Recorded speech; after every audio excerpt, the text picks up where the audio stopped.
1975 to 77, the emergency. That was a mistake. Absolutely, there was a mistake. There's a fundamental difference between what happened in the emergency and it was wrong and what is happening now. Congress नेता राहुल गांधी ने America के Cornell university में professor और भारत के पूर्व मुख्य आर्थिक सलाहकार कौशिक बसु के साथ ऑनलाइन चर्चा की, जहां इमरजेंसी के सवाल पर राहुल गांधी ने कहा देश में लगाई गई इमरजेंसी एक गलती थी, जो उस दौरान हुआ वह गलत था। राहुल ने कहा कि ये मेरी दादी ने भी माना था। तो सुनिए राहुल गांधी ने आखिर क्या कुछ कहा। I want to begin by talking a little bit about democracy. As was just now pointed out in the introductory remarks, this is a matter of global concern, of concern in India as well, where you're sitting. People all over are pointing out that democracy is eroding. The sort of space that we had of speech, of media, of public debate, that is getting cramped and voices are getting muzzled. You know, several years ago, 7-8 years ago, a former president of Cornell, Hunter Rawlings, had told me something which was stuck in my head. We were celebrating democracy, freedom of speech, and Hunter said, you know, I feel that India is among the world's top 1 or 2 countries in terms of freedom of speech, the space for public debate, open criticism. And, you know, coming from an American, I mean, Americans do take pride in America's open space.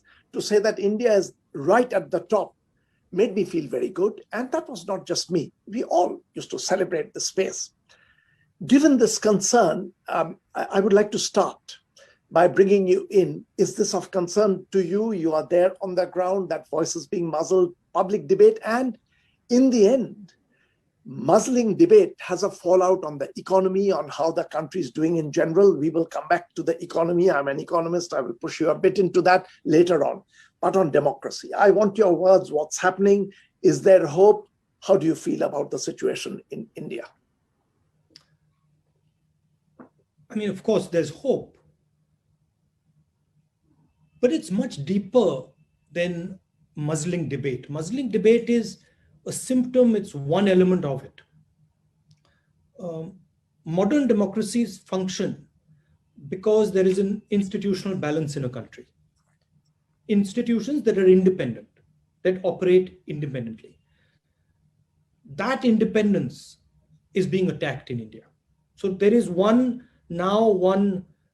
big mother institution called the RSS that is penetrating all Indian institutions. There's not a single one that is not under attack, and it's systematically done. And you can, the judiciary, the press, the bureaucracy, election commission, every single institution is systematically being filled by people who have a particular ideology and belong to a certain institution. So that's that I would not say eroding, I would say strangling. And that is what is happening. As a politician, I didn't really appreciate this, 5-7 years ago. But as a politician, I actually can only do my job if I have institutional support. I get support from the judiciary. I get support from the election commission. I get support from a whole number of institutions that actually protect the conversation, the debate. If I don't have that support, I literally can't do my job. And frankly, I didn't realize how profound this is until I'm actually faced with it. I'll give you examples. I mean, in debates in parliament, the mic is shut off. I mean, that's the extent of it, right? So we are not allowed to speak in parliament. We don't have recourse with the courts. We are sort of having the RSS BJP combine has this massive financial advantage, 10:1, 20:1 advantage. Businesses are told, listen, you cannot support the opposition. So it's a full-scale assault on the democratic space. Yeah, and I mean that, as you're saying, one did not appreciate India's strength till it begins to, the strangling happens, because 5-7 years ago, I mean, I would really see that it's such a vibrancy in the country, and gave us. I'll just say one thing, I used to wonder, it always used to be something that I used to wonder, how does a Mubarak win an election with 97% of the vote? This was something I was always curious about. And I used to think, okay, they just pack the polling booths. Quite by coincidence, I ended up in a conference once in Egypt. They invited me. And in that conference, I was struck that in a political conference, there were judges sitting next to me. It was just shocking to me. I was like, why is this judge sitting in a political conference? And at that point, I never understood it. Right? But what was happening there was only one institution.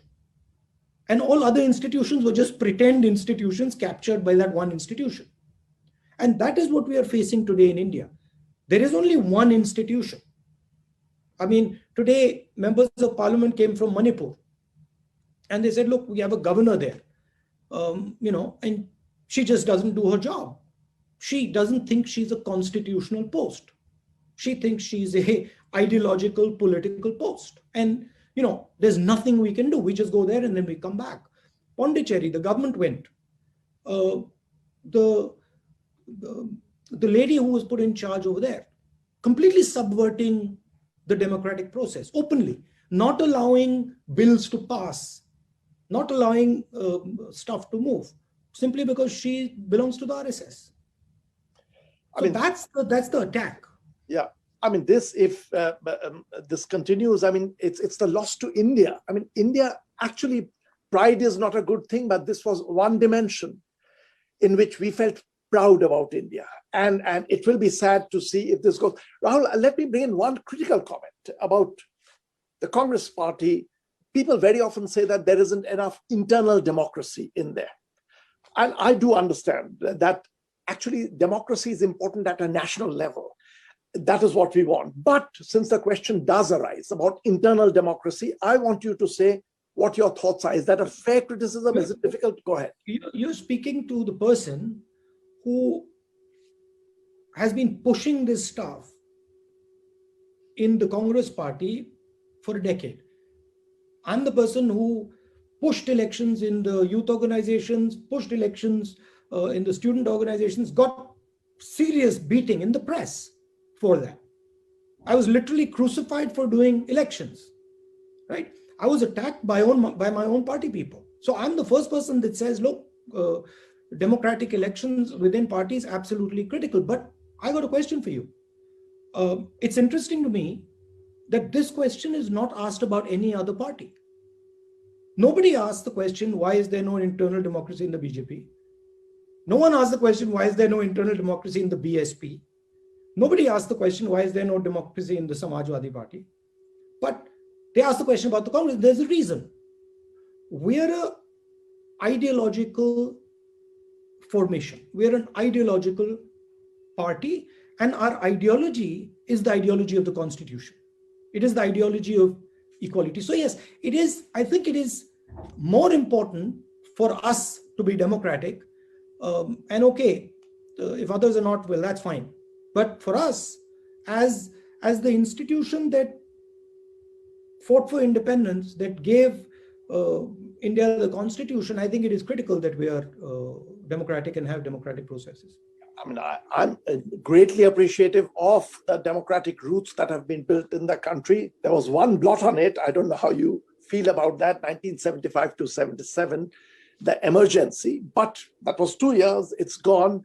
I'm very curious how you look back and think of that. I think that was a mistake. Absolutely, that was a mistake. And my grandmother Yes. said as such. It's fascinating you're saying this, because I mean, I did think that that was dreadful. It should not have happened. It was very different though. Yeah. And there's a fundamental difference between what happened in the emergency, and it was wrong, and what is happening now. The Congress party at no point attempted to capture India's institutional framework.